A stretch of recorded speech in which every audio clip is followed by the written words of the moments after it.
안녕하세요, 2학년 여러분.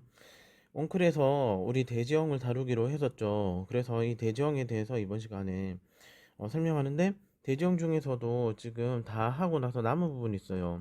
그 부분이 어디냐면 바로 네, 바로 해안지형이죠. 그런데 이 해안지형도 마찬가지로 여러 가지 용어들이 나오긴 합니다. 하지만 용어들이 생소해서 여러분들이 낯설다고 여길지 모르겠지만, 사실 용어들만 좀 알고 그 다음에 그게 형성 과정만 좀 알면 그러면 금방 할 수 있어요. 자, 형성 과정 요인들을 이번 시간에 살펴볼 건데, 자, 이런 것들이 모두 다 그냥 이해만 하면 되는 거고, 그리고 이해하는 것도 어려운 게 하나도 없어요. 그래서 조금만 좀 해놓으면, 공부해 놓으면 절대로 틀릴 일이 없다는 점, 그래서 수능에서 배신을 때리지 않는다는 점. 야, 진짜요. 이거 거짓말이 아니라 배울 때 너무 생소해 이래서 멀리하는 순간 정말 손해봐요. 이거 수능에서 정말 할 만한 곳이거든요. 선배들도 그러고 절대로 이 부분 이 파트 틀리지 않는답니다. 쌤을 믿고 따라서 그대로 진행하면 되니까 너무 걱정하지 마세요. 자, 그러면 한번 보겠습니다. 자, 세계의 다양한 지형들이 있겠지만, 세계의 다양한 지형들을 여러분들이 뭐 해외여행을 많이 가서 관찰했거나 본 거는 아니니까, 그러니까 그냥 우리나라에 포항 근처에 있는 칠포 월포 쪽을 가지고서 설명을 할게요. 자, 이렇게 해서 포항 지역에 포항 일대 위에 칠포나 월포 가는 길, 이 부분을 살짝 잘라낼게요. 칠포 월포 가는 길을 살짝 잘라내서 확대시켜 가지고 평면도를 본다고 생각을 하죠. 네, 여러분 그거 알죠? 동해안은 굉장히 단조로운 해안선이다, 이런 말들을 참 많이 하잖아요. 근데 이걸 확대시켜 가지고 살펴보게 되면 단조로운 해안선에 또 역시나 굴곡이 이렇게 가 있습니다. 이렇게. 자, 단조로운 해안선에도 굴곡이 이렇게 가 있긴 한데, 그런데 여기에 바깥쪽으로 바다 쪽으로 튀어나온 굴곡이 있는가 하면 안쪽으로 들어간 굴곡도 있죠. 바깥쪽으로 튀어나온 굴곡을 곧이라고 부르고, 안쪽으로 들어간 굴곡을 만이라고 부릅니다. 그러니까 여기가 육지 쪽이고, 선생님이 설명하는 거는 여기가 바다 쪽이에요. 자, 그러면 그 부분, 바깥쪽으로 튀어나온 부분, 그 부분에 가서 보면 거기다 절벽이 잘 형성되어 있는 거죠. 반면에 육지 쪽으로 훅 들어간 만 부분에 가서 보면 이 부분에 해수욕장이 형성이 되어 있습니다. 많이 봤죠? 해수욕장이라고 해서 그렇지만 실질적으로는 모래 해안이 형성돼 있다, 이렇게 표현할 수도 있겠다, 그죠? 그 부분의 절벽은 암석 바위 해안이 형성돼 있다, 이렇게도 얘기할 수 있겠죠, 그죠? 자, 이렇게 돼 있고, 우리는 일반적으로 걸어 다니거나 차를 타고 가면 이런 곳과만을 계속 반복해서 사람들이 살펴볼 수 있게 되는 거죠. 이때 곳 끄트머리 부분에 이제 이런 부분에서 사람이 서가지고 주변을 멀리 살펴보게 되면 바로 이런 곳과 만에서 나타나는 해안 지형들의 형성 원인을 파악할 수 있게 된답니다. 자, 곳의 메인 위에 사람이 절벽 위에 서가지고 먼 바다를 바라본다고 생각하세요. 칠포나 월포 쪽에 있는 그런데 가면 이런 곳 부분이 생각보다 꽤 있더라고요. 그 신항만 쪽인가 그쪽에 가서 보니까 그렇게 무섭지 않은 곳 같은 곳이 나타나고, 그 멀리 바로 옆에는 해수욕장이 있는 곳이 있더라고요, 쌤이 가보니까. 자, 그런 곳에 사람이 서서 먼 곳을 바라다보고 먼 곳을 바라보고 있다고 생각을 해보세요. 그러면 사람이 서서 먼 곳을 바라다보면 어떤 식으로 돼 있냐면, 자, 파도가 칠 때 우리 일반적으로 파도라고 하는 것은 해안가 근처에서 일어나는 어떤 물결을 얘기하는 거예요. 그런데 파랑이라고 하는 것이 또 있어요. 파랑이라고 하는 것은 먼 해안가에서 일반적으로 규칙적으로 막 이렇게 다가오는 이런 바다 물결을 얘기해요. 그래서 이 파랑은 사실 음, 어떤 영향을 받냐 하면 바람의 영향을 상당히 많이 받는 편이에요. 바람이 굉장히 세게 많이 불면 파랑도 굉장히 높게 이렇게 치게 되는 거죠. 그럼 보세요. 하나만 손을 꺼볼게. 자, 먼 바다에서 파랑이 이렇게 쳐서 일정하게 규칙적으로 온다. 하지만 해안가에 다가오게 되면 그 규칙이 깨져버린다. 알겠죠? 그리고 파랑이 칠 때는 가장 높은 지점이 지금 파정이라 부르고 가장 낮은 지점을 파조라고 불러요. 하나의 이과에서, 그러니까 이과 친구들은 아는 부분인데 하나의 파장 한 사이클이 만들어지는 거예요. 이것처럼. 그래갖고 여기에는 결국 파장이 있으면 에너지가 있는 거예요. 파장 에너지. 그리고 이 파장 에너지가 결국 우리 지리에서 얘기하는 파도가 치는 곳에서는 파랑 에너지가 되는 거죠. 알겠죠? 자, 그러면 파랑 에너지가 한 번에 파도 물결이 막 일고 있을 때, 이럴 때는 파랑 에너지가 가장 높은 지점이 파정이네. 그래서 우리 파정선을 그어본다라고 하는 거예요. 이거 중학교 때 했는지 모르겠다. 화학 시간에 너네들이. 자, 파정이 생기는 곳에 선을 모두 다 그어봅시다. 이런 거 있었잖아요. 그러면 파정이 생기는 곳에 선을 쭉 끊는 거예요. 그러면 일반적으로 있죠. 어떤 일이 벌어지냐면, 어, 가장 높은 지점, 파도가 막 있는, 파랑이 있는 그런 곳에 가장 높은 지점을 선으로 연결시키면, 파정선이 이렇게 전체적으로 모든 지점에서 수평으로 나타나요. 그러다가 해안가에 다가오게 되면 해안가 해안선에 맞춰서 갑자기 파랑이 깨지고 파도가 막 이렇게 깨지면서 친다 그랬죠. 그럴 때는 해안가에 맞추어서 해안선의 굴곡을 따라서 이렇게 파정선이 형성이 됩니다. 이렇게 된다면 그 다음 번째 생각하겠죠. 자, 우리는 여기 있는 파정선을 그었어요. 파정선은 모든 먼 바다에서는 서로 거의 평행하게 나타납니다. 이 부분이 파정선이. 그러다가 해안가에 오게 되면 해안선에 맞춰 가지고 파정선이 이런 식으로 형성이 되게 됩니다. 자, 요래 돼 있으면 그 다음에는 이제 파랑 에너지 선을 꿔야 되는 거지. 아까 파랑 에너지를 얘기했는데 파랑 에너지 선을 끌 수가 있어요. 파랑 에너지 선은 항상 파정선의 직각으로 나타난다고 해요. 자, 파정선이 가장 에너지가 꽉 차 있는 곳이고, 그리고 이제 이게 파랑 에너지의 이제 선을 그을 때 이제 그 방향, 파랑 에너지 선이 나타나는 방향을 우리가 결정지을 수 있는 게 이 파정선의 수직으로 파랑 에너지 선을 그었을 때 파랑 에너지가 어디가 강력하게 들어가는지에 대한 방향성을 파악할 수가 있다고 합니다. 그럼 볼게요. 자, 파정선의 수직으로 나타나는 파랑 에너지 선을 한번 볼까요? 곳에서는 직각으로 바로 다 이동하면 되죠. 그렇지만 만으로 가볼까요? 만으로 가면 직각으로 이동하다가 요 마지막에 해안선에 가까운 곳에 있는 파정선이 굴곡지기 때문에 굴곡에 대해서 수평으로 이렇게 이동을 해야 되는 거죠. 이렇게. 자, 그 다음 또 쭉 가다가 파도 에너지 선이 가다가 이렇게 굴곡진 해안가 근처에 있는 굴곡진 파정선이 있으면 여기에 대해서 직각으로 이렇게 이동하면 되는 거죠. 이렇게. 그래 버리면 무슨 현상이 일어나는지 한번 보세요. 그 부분에서는 파도 에너지가 모이게 되죠. 그죠? 그에 비해서 만 부분에서는 파도 에너지가 갈라져서 분산되게 되죠. 이 부분 이해하시죠? 그죠?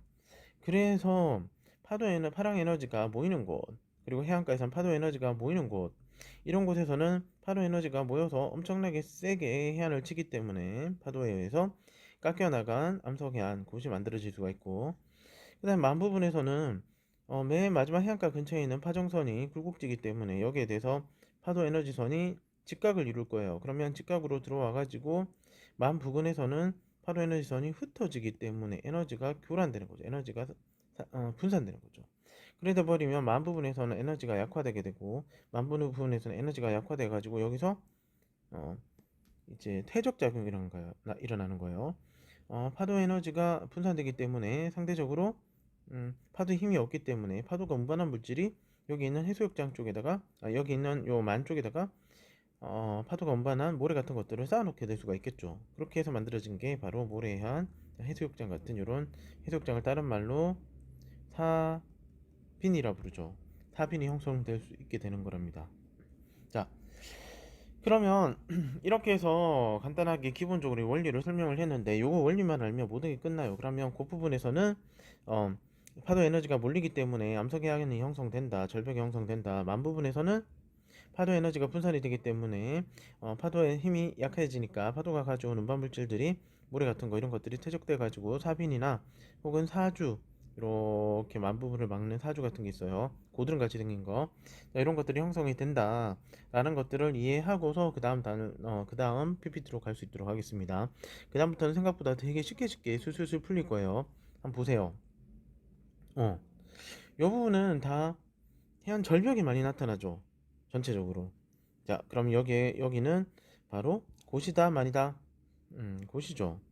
곳이고, 곳인데 여기 안쪽에 선생님, 여기 흠뻑 들어간 망 같은 게 있는데요. 사실은 이게, 어, 부서진 거예요. 원래대로 치면, 선생님이 금방금 요 빨간색 선을 따라서, 절벽의 한이 형성돼 있었던 거죠. 자, 이렇게 절벽의 한이 형성이 되어 있었는데, 예를 들어, 자, 파도가 막 타고 와가지고, 이 절벽을 쾅쾅쾅 치는 거예요. 이제 파도 에너지가 집중되는 것, 집적되는 곳이에요. 그렇게 되다 보면은 이 부분이 계속 깎이는 거예요. 자, 해안이 깎여서 결국에는 아주 높은 절벽 형태가 만들어집니다. 암석 해안이 만들어집니다. 어, 다른 어떤 모래 알갱이 같이 비슷하게 자갈 모래 이런 것들은 깎여서 만약에 떨어져 나가면 결국 씻겨서 파도에서 제거되었기 때문에 절벽 해안만 암석 해안만 남아 있는 거예요. 그러면 이 다음부터는 한번 살펴볼게요. 각각에 대해서. 파식대란 게 뭐냐면 여기 있는 요렇게 요 부분의 평지 바로 절벽 밑에 남아 있는 안반체 평지예요. 여기가 뭐 모래나 자갈이 있는 게 아니에요. 여기는 돌덩어리에 평평한 돌덩어리가 있는 지역이 되는 거죠. 안반체 평지. 그럼 이거는 이제 파도가 쳐서 절벽을 만들어요. 바람이 깎아 형성된 절벽 파시계가 있잖아요. 그럼 파시계 밑에 싹 다 깎이고 나간 평지가 있어요. 이게 파식대가 되죠. 파식대는 해시기가 후퇴하면서 깎였으니까 육지 쪽으로 들어간다는 말을 해시기가 후퇴한다라고 표현한 거예요. 그래서 해시기가 후퇴하면서 생긴 평평한 바닥면 요걸 갖다가 파식대라고 부른답니다. 그럼 파식대와 해시기에 대해서 한번 설명을 했고 그 다음에 그러면 쌤 여기 이렇게 한 선에 절벽이 있었는데 이 절벽이 모두 다 파도에 의해서 깎이고 난 다음에 파도가 안쪽으로 치면서 다 안에 들어가 버리게 되고 그러면 여기서 떨어져 나간 물질들은 모두 파도에 의해서 제거가 됐겠죠. 근데도 불구하고 앞부분에 여기 파랑의 침식으로 다 제거됐다고 했는데 끝까지 땅바닥에 붙어서 남아있는 해안에 해제 땅바닥에 붙어서 남아있는 이런 돌덩어리 같은 게 있는 거죠. 이거는 이 돌덩어리가 무지 단단한 안반체라서 무지 단단한 안반체인 경암이라고 부르죠. 그래서 경암 단단한 안반체, 연암 물은 안반체예요. 연암은 싹 다 제거되고 파도에 의해서 제거되고 사라지고 없고 경암만 남는 거예요. 근데 이 경암이 섬처럼 이렇게 뾰족하게 남아 있으면 이걸 다 뭐라고 부르냐면 시스텍이라고 부르게 된답니다. 시스텍. 그다음 그럼 이 연암의 물은 안반체들은 싹 다 파도에서 제거됐다고 쳐요. 파도에서 싹 다 제거되고 나서 안쪽으로 움푹 파여서 이제 남아있는 절벽 이게 이제 파식 때 뭐야 해식에 파식이라고 설명해놨네. 해식에 그죠? 그리고 파식이라고 부르기도 하니까 뭐 그러니까 해식이라고 부른다 그랬죠.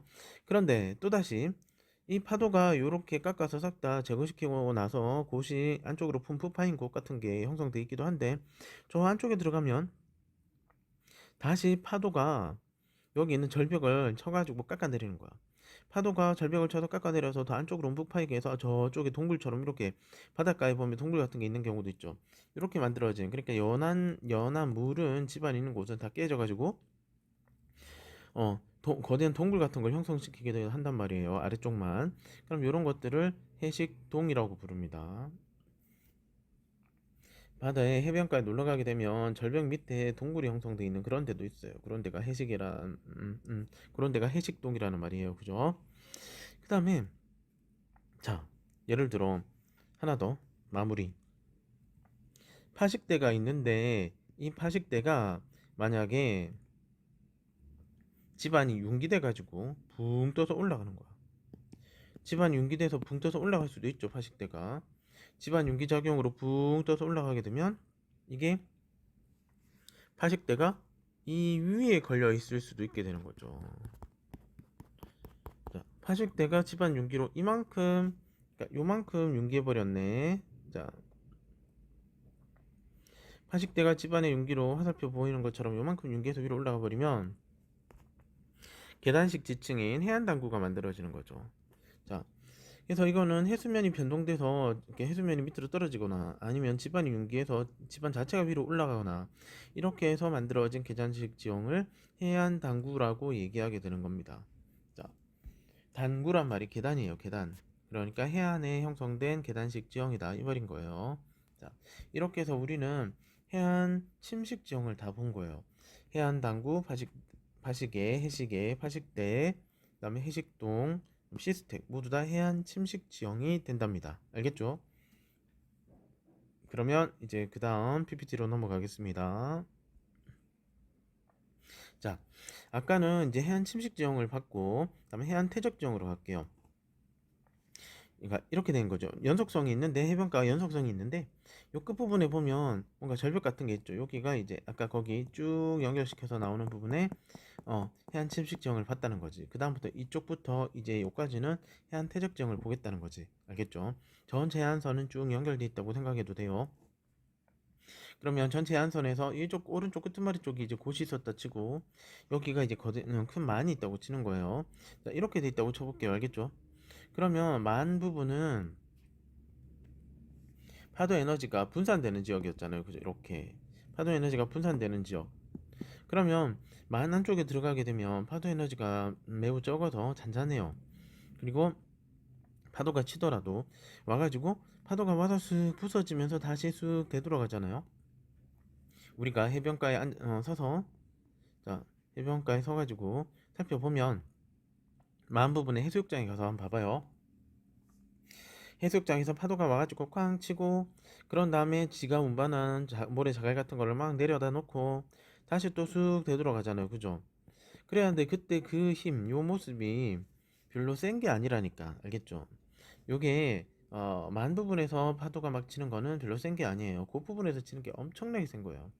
그래서 왜 사람들이 자살하겠어요? 곳에서. 곳에 올라가서 사람이 딱 꽝 뛰어내서 내리면 그럼 파도가 엄청나게 세고 이제 파도의 세기가 너무 세가지고 이게 깊단 말이지 물이. 그래서 자살하기가 쉬운 거지 그 부분에서. 하지만 만 부분에서는 뛰어내리려고 해도 어차피 높이도 낮고 그냥 평평하고 그냥 파도도 너무 약하고 그냥 이런 데서는 또 수심도 얕고 그냥 뛰어내려봐요. 절대 죽지 않는다. 알겠지? 죽으려면 절벽으로, 살려면 해안가로. 자, 요렇게. 그러면 파도 에너지가 약하게 되면 파도가 운반한 물질이 모래나 자갈 같은 게 듣고 왔다가 여기에 이제 모래사장에다가 막 퇴적을 시켜놔. 그런 다음에 다시 또 되돌아가죠. 그러면 모래나 자갈 같은 게 막 퇴적돼서 만들어지는 지형이 생기겠죠. 그런 지형이 바로 무엇이냐 하면 바로 사빈이라고 부르는 지형이 되겠습니다.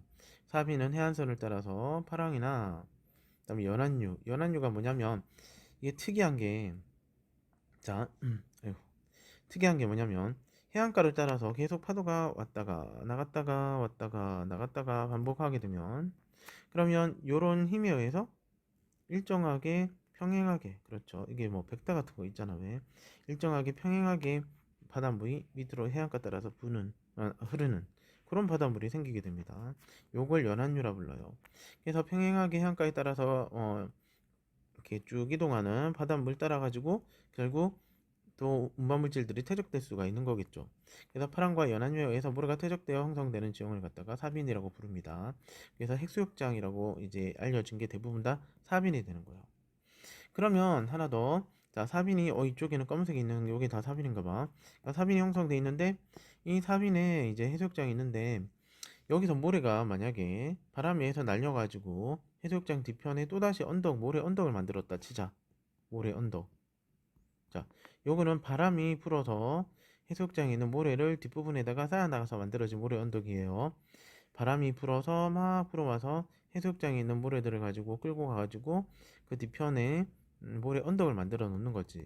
그럼 이런 것들을 바로 뭐라 부르냐면 사구라 부릅니다. 사구. 바람이 불려와서 운반한 모래가 뒤에서 퇴적돼서 만들어진 지형이 바로 사구라고 부르는 지형이 되게 되는 거죠. 그 다음, 자, 사빈을 했으면 이제 사주라는 것도 있어야 되지. 그러니까 파도나 연안류에 의해서 운반한 모래가 완전 해안선 근처까지 다가와서 쌓이면 사빈이 되지만, 이게 막 이제 파도 타고 갔다 막 온 모래 같은 게 있어요. 근데 이 모래가 여기가 이제 만 쪽이 수심이 얕다 보니까 중간쯤 오다가 갑자기 어느 순간 연안류에서 휩쓸리면서 고드름처럼 오른쪽에 끄트머리 해안선에 붙어서 고드름처럼 쭉쭉쭉 뻗어나가는 일이 벌어지기도 해요. 쭉쭉 뻗어나가는 거지. 이렇게 쭉 뻗어나가서 형성된 바닷가에 해안에 가까운 바닷가에서 만들어지는 이런 모래 언덕. 그러니까 다 바다인데 지 혼자 모래 언덕 같은 게 살짝 해안가 근처에 떠 있는 거지. 수면 위로. 요런 데를 뭐라 부르냐면 사주나 사치라고 불러요. 알겠죠? 자, 그러면 사주나 사치가 예를 들어서 지금은 쌤이 연안류 따라서 이렇게 수평으로 해안선 따라서 수평으로 오는 것만 얘기했지만, 만약에 섬이 하나 있어요. 섬이 하나 있으면 섬 뒤편은 또 상당히 안정적이라서 바닷물이 세게 안 부딪히는 거야. 해안 쪽으로. 그러면 해안 쪽에 있는 모래가 슬슬 퇴적이 되면서, 그러면서 삐죽하게 빠져나와서 결국 여기 있는 바다의 해안가에 가까운 데 있는 곳에 있는 섬에 연결돼 버리는 거지. 이래 버리면 요것도 사주잖아, 일종의. 그런데 이 사주가 여기 있는 섬이랑 연결되면 결국 그 다음부터는 이름을 붙이는 거지. 요걸 육지에서 닭발처럼 빠져나왔던 육계사주, 그 다음에 이런 섬을 육계도 이렇게 부르기도 한답니다. 그래서 이런 지형들은 굉장히 바다가 잔잔한 곳, 그런 데 따라서 많이 형성됩니다. 그리고 굉장히 바닷물이 잔잔할 수밖에 없는 이유가 육계도가 일종의 방파제 같은 역할을 하거든. 그럼 파도가 막 치면서 육계도에 부딪히고 끝에, 그 다음에 저 안쪽 뒤편부분에서는 파도가 와도 잘 안 부딪히는 거지. 자, 그리고 저 안쪽에 보면 망같이 형성된 부분이 있죠. 망같이 형성된 이 부분에서 예를 들어서 파도가 운반한 혹은 연안류가 운반한 물질이 차곡차곡 요 끝부분에서 쌓인다, 또 쌓여서 하나의 고드름 모래언덕을 만들어요. 바다에서 고드름 모래언덕이 만들어진다, 바다에서. 그러다가 이걸 꽉 막아버리는 거지. 그러면 자, 바닷물이 이 안쪽까지 막 들어간 거잖아. 지금 현재 바닷물이 이 안에까지 쑥 다 들어가 있어요. 자, 요게 요렇게 바닷물이 안쪽 깊숙이 들어가는 것은 어떤 경우에 이런 일이 벌어지냐면, 음, 우리 지구상에 엄청나게 많은 빙하들이 있죠, 극지방에. 근데 그게 있는 빙하들이 녹아서 해수면이 상승한다고 생각을 해봐요. 그게 있는 빙하들이 녹아서 해수면이 상승해가지고 해안 쪽으로 막 다가와서 넘쳐흘렀다. 그러면 해안에 가까운 육지에 있는 계곡이 바닷물이 넘쳐서 들어와가지고 이 안에다가 거대한 어 이렇게 만을 만들어 놓는 거지. 원래는 이게 지금 해안가에 가까운 계곡이었는데, 근데 여기를 거대한 만으로 만들어 놓고 바닷물이 차들어온 거지.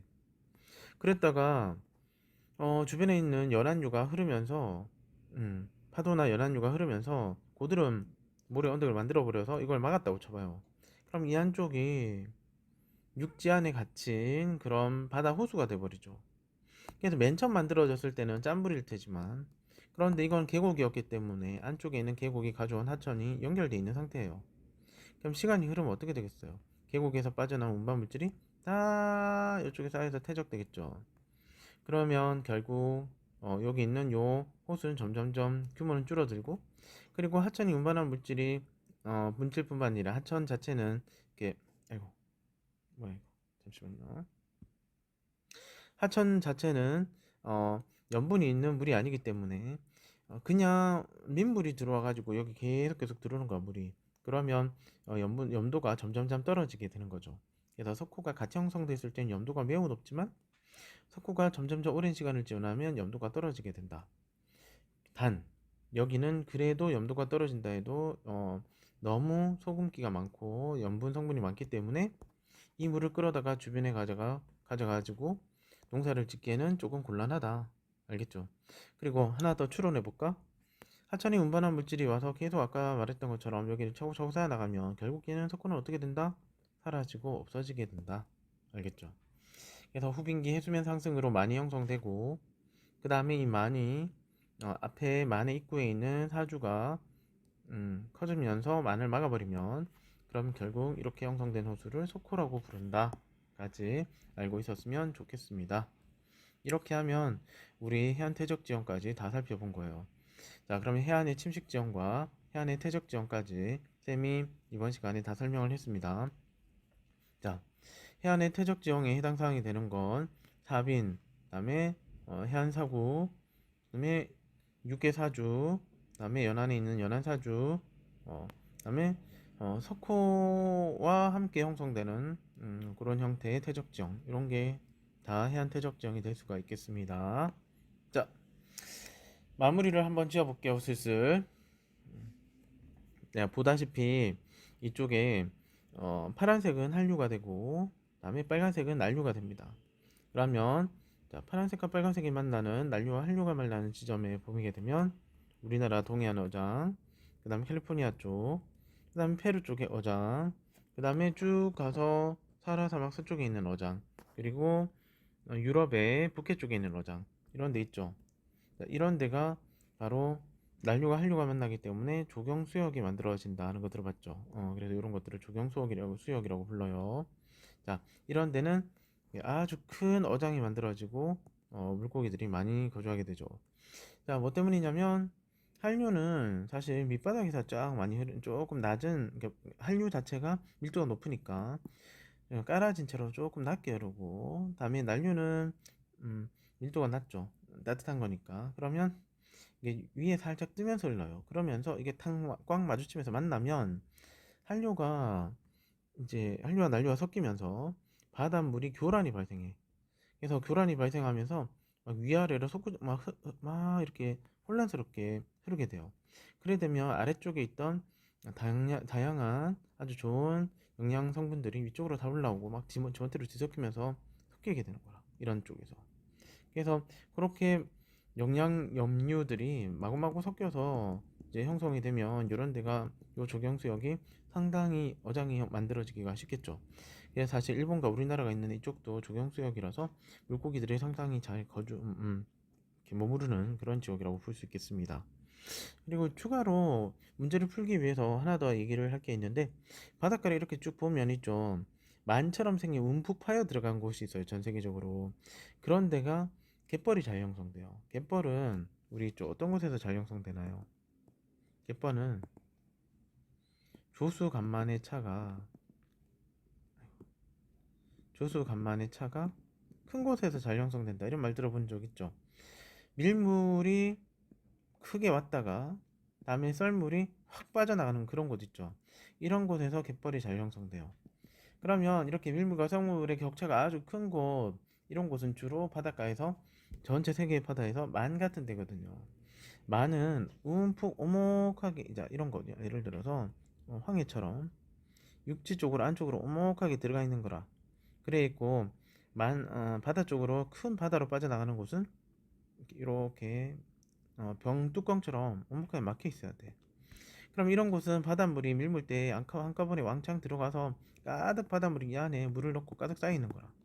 그랬으면 한동안 여기 바닷물이 쌓여 있을 때 다 운반물질들이 바다가 가져온 운반물질들이 이쪽에 퇴적될 거죠. 그랬다가 다시 썰물이 되면 쑥 이렇게 빠져나가는 거지. 그러면 이제 아까 밀물 때 밀려온 물질이 썰물 때 차곡차곡 수직으로 퇴적이 되는 거죠. 이런 데 가서 갯벌이 만들어지는 거예요. 이렇게 오목하게 형성된 바다의 지형. 그런 데를 전 세계적으로 찾아보자는 거죠. 갯벌이 있는 곳. 자, 북해 연안 오목하게 파인 곳 갯벌 있어요. 그 다음에 황해 오목하게 파인 만 형태의 해안가죠. 그 다음에 좀 해안가가 많이 복잡해야 돼요. 그 다음에 캐나다 쪽 미국 북부 캐나다 쪽에 가면 또 오목하게 파인 해안들이 많이 있어요. 요런데 그러니까 우리가 딱 바라봤을 때 엄청 큰 지중해처럼 큰 만 이런 데가 아니라 여기 지중해도 오목하긴 하죠. 전반적으로 지중해도 밀물 썰물이 있긴 한데 이런 데는 이제 너무 크다, 그죠? 이런 데가 아니라 그러니까 쌤이 얘기한 요 규모는 가서 보면 황해안처럼 막 굴곡이 엄청나게 많잖아요. 왜 해안가에 그런 데가 갯벌이 많이 형성된다 이 말이죠. 알겠죠? 지중해 정도로 오목하게 커버리면 이건 그냥 커다란 우리가 가서 보면 진짜 큰 바다처럼 보일 뿐인 거잖아요. 예, 그런 데 말고 이런 데 황해안에 서해안에 굉장히 복잡한 해안선이 있는 지역 그런 데 가서 보게 되면 바로 갯벌이 잘 형성되어 있더라 라는 것을 알 수 있답니다. 알겠죠? 또 하나 더 해안선 관련해서 하나 더 얘기할게. 마무리. 북극 쪽에 가면 정말 해안선이 복잡해요. 북극 쪽에 요런데 캐나다 쪽. 자, 왜 이렇게 해안선이 복잡하지? 자, 바로 빙하가 깔아먹고 갔기 때문이죠. 그죠? 빙하가 깔아먹고 그 다음에 빙하 녹아서 바다 쪽으로 들어가 버리니까 빙하가 깔아진 지역이 해안선이 정말 복잡해지는 거지. 그래서 노르웨이 해안, 캐나다 해안 이런 데가 굉장히 복잡한데 이런 해안선을 피오르 해안이라고 부른다고 얘기했어요. 그죠? 근데 반면 금방 쌤이 설명한 것처럼 우리나라의 서해안 쪽의 해안선은요 정말 복잡한데 우리나라 서해안 쪽의 해안선도 근데 이거는 빙하가 깔아먹고 간 게 아니잖아요. 그래서 이런 데는 빙하가 빙하와 아무 관련이 없어요. 이거는 해수면이 이제 상승해가지고 요 한쪽으로 계곡부 쪽으로 막 삐집고 들어간 거지 해안가에. 해안가에 가까운 계곡이 있었는데 해수면이 상승해서 해안가에 가까운 계곡 부분을 모두 다 만으로 만들어 버린 거지. 이런 데를 뭐라 부르냐면 리아스식 해안이라 불러요. 리아스식 해안. 이 리아스식 해안은 중위도에서 저위도 쪽에 빙하와 관련 없는 지역에서 나타나겠죠, 그죠? 그래서 빙하와 관련 없는 지역 같은 경우에 예를 들어서 포르투갈, 스페인 지역, 우리나라, 그 다음에 또 찾아보면 음, 또 어디가 있을까나? 일반적으로 지중해 지역일 때, 또 있을 수 있겠네. 지중해 지역일 때에 뭐 그리스 쪽 여기도 있네. 포르투갈, 스페인, 그리스 그 다음에 쭉 가서 우리나라 황해안 지역 요런 데가 리아스식 해안이 될 수가 있겠습니다. 자, 오늘은 이제 요까지 우리가 한번 쭉 살펴봤습니다. 해안 지형을 내 시간이 조금 있기 때문에 뒤에 있는 맛배기 문제들 조금만 풀고 그런 다음에 마무리를 지을 수 있도록 하겠습니다. 자, 뭐 이론은 굉장히 복잡해 보일지 모르겠지만 막상 이론을 어느 정도는 정리해 놓고 나서 쌤이 설명한 거 있잖아요. 이거 쌤이 좀 약간 따발총까지 빨리 말한 부분도 있는데 이거를 뭐 좀 더 배속을 늘려가지고 여러 번 들은 다음에 머릿속에 딱 박히게 해두면 그 다음부터는 진짜 거짓말이 아니라 다 풀 수 있어요. 너무 쉬워요. 자, 보세요 문제. 자, 이전에 맞다 이 부분은 수업 시간에 설명한 부분인데 아유, 수업 시간에 많이 자던데 걱정되네. 자, 근데 문제가 쉽단 말이에요. 잘 봐요. 판의 움직임 어긋나서 미끄러진대. 이거 미끄러지면 주양이동 단층 변환 단층이네. 지구에 미치는 영향 생선 소멸이 없다. 형성되는 주요 지형은 단층부 이런 거다. 단층부 이런데 이제 잘 형성되고 요 단층도 만들어내고 그럼 주양이동 단층 변환 단층 있는 곳가는 A네. 맞죠? 여기 이렇게 어긋난다며 집안이. 맞죠? 그 다음에 나는 판이 갈라진대. 새로운 지각 형성되겠네. 해령이네. 에이, 그러면 요 선이네. 자, 대서양 해령. 자, B네. 나는 두 판이 충돌한대. 근데 해양 지각이 소멸한다고 했기 때문에 해양판과 대륙판이 만나서 충돌한 다음에 해양판이 밀도가 높아서 미끄러져서 대륙판 밑에서 소멸한다 이 말인 거예요. 그러면 해양판 대륙판이 충돌한 곳을 찾아야 돼. 이런데 자, 한태평양 조산대를 찾아야지. 쫙 이렇게. 그럼 D네. 끝. 다해 D. 다해 C는 왜 안 될까요? 대륙판과 대륙판이 충돌하는 곳은 해양판하고 아무 관련이 없잖아요. 그죠? 그리고 해구가 만들어지는 곳이 아니죠. 그래서 C는 안 돼. 그러면 답은 A, B, D. 그래서 2번이 답이 되겠죠. 다음 두 번째 문제. 이거 단원 기본 문제입니다.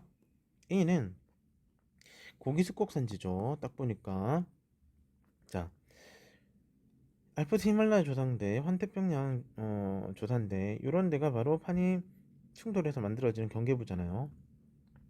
그리고 판이 충돌해서 만들어지는 경계부 여기만 신기습곡산지고 금방 만들어진 땅이라 그랬어요. 그리고 여기서부터 멀어질수록 이런 판의 경계부에서 멀어질수록 정말 오래된 땅이라고 그랬죠.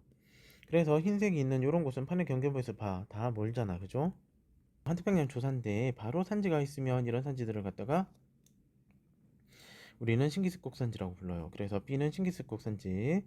그 다음에 A 같은 경우는 판의 경계부에서 많이 안쪽으로 들어가 있죠. 흰색이 가장 안쪽에 들어가 있는 탁산지와 순상지. 그 다음에 탁산지와 순상지를 감싸고 있는 이런 A 부분의 산지들을 고기습곡산지라고 부른다고 그랬죠. 그죠? 그러면 와서 밑에서 이제 한번 볼까? A는 중생대 말 신생대 조사인데 틀렸죠. 중생대 말 신생대는 비교적 지질 시대에서 최근이기 때문에 요거는 고기 습곡산지가 될 수 없어요. 고기 습곡산지는 주로 A와 같은 고기 습곡산지는 주로 고생대에 그리고 중생대 초반에 만들어진 산지가 됩니다. B는 지진이 빈번하다. B는 지진이 빈번한 거 맞죠? 조산대니까. A는 B보다 지열 발전 잠재력이 크다. 틀렸죠. 지열은 아직도 땅이 부글 끓는 데 주변에서 잘 만들어져요. 그렇기 때문에 신기습곡 산지에서 지열이 잘 만들어지겠죠. A는 B보다 석탄이 많이 매장되어 있다. 석탄은 고기 습곡 산지에서 잘 발견된다고 그랬죠. 그래서 니온과 리 1번이 답이 될 수가 있겠습니다. 다음, 지도는 세 개의 대지형 분포를 나타낸 거래요. 가에 대한 나 지형의 상대적 특징을 그림에 A, B, C, D, E에서 고른 것을 했다. 자, 고기조사인데 신기조사인데 안정 6개만 고려했다라고 돼 있죠. 그럼 볼까요 한번. 안정 6개만 나와있다 그죠. 자, 그런데 여기 나 볼까요. 나에는 쭉 살펴보게 되면 환태평양 조산대와 알프스 히말라야 조산대에 따라서 경계부에만 산이 형성이 돼 있어요. 요런 데는 그러면 신기 습곡산지가 되죠. 신기조산대. 그러면 가에 대한 나 지형의 상대적 특징이니까 나 신기 습곡산지의 상대적 특징을 고르는 거지. 평균 해발고도가 최근에 형성됐기 때문에 그리고 지각 변동을 아주 심하게 받은 곳이기 때문에 해발고도가 무지 높을 거예요. 그 다음에 조산 운동을 받은 시기는 가장 최근이라서 이르다. 그 다음에 지진 화산 활동의 빈도는 최근에 아직도 활발하게 산을 만드는 작용을 하고 있기 때문에 높다. 그래서 A번이 답이 되는 거죠. 이 문제까지 4번 문제까지만 풀고 끝내도록 할게요. 뒤에 문제는 다음 시간에 문제풀이 해석에 들어가서 할 수 있도록 하겠습니다. 화산 활동으로 형성된 지형입니까? 예. 기반암의 주요 구성 물질은 탄산칼슘입니까? 아니요. 그러면 석회 물질을 나타내는 카르스트 지형은 아니다. 그죠? 카르스트 지형은 아니다. 여러 차례에 걸쳐 화산 분화가 일어날 때 잘 발달합니까? 예.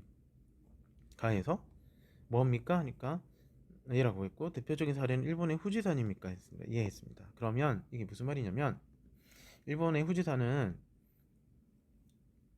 용암유가 천천히 빠져나와서 형성된 완경사면에 화산 쇠설물이 또 빠져나와서 겹겹이 사이에서 형성된 급경사면에 다시 용암유가 흘러나온 완경사에 다시 또 화산 쇠설물이 빠져나온 급경사 원추 모양의 화산이 만들어진다고 했었죠. 그래서 요거는 원추 모양의 성층 화산입니까? 라고 물어봤을 거예요. 그러면 용암, 화산 쇠설물 등이 쌓여서 형성된 원뿔형의 성층 화산입니까? 2번이 답이 되게 되는 거죠.